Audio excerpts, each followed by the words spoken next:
naturaleza todavía conserva su esencia. Hoy quiero llevarlos a conocer Playa Jason 1, una de las dos playas conocidas como Jason 1 y Jason 2, ubicadas en la zona de la Majagua, cerca de Cozón en Las Terrenas, Samaná. Un lugar que durante años he tenido la oportunidad de visitar y que siempre me has transmitido algo especial: tranquilidad, conexión con el mar y una naturaleza que invita a detenerse y disfrutar el momento. Jason 1 y Jason 2 son dos playas muy cercanas entre sí, que con paisajes muy similares.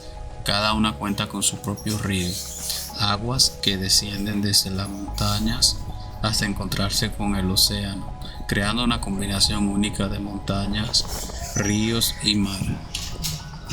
Aquí encontramos aguas cristalinas, vegetación tropical y cocoteros que forman uno de los paisajes naturales más especiales de esta zona de Las Terrenas.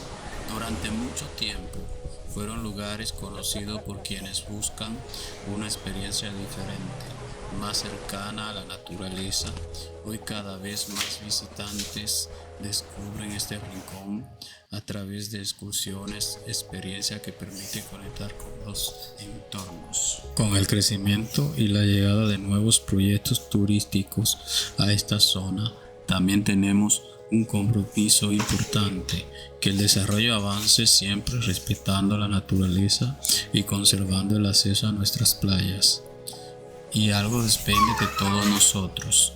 Si llevamos algo a la playa, debemos llevarlos de regreso, recoger nuestra basura, respetar el entorno y cuidar estos lugares. Es la mejor manera de protegerlos para las próximas generaciones. Porque el verdadero valor de un destino no está solamente en lo que construimos, sino también en aquello que somos capaces de conservar. Desde Playa Jason 1 le habla Ale Guzmán. Hasta la próxima.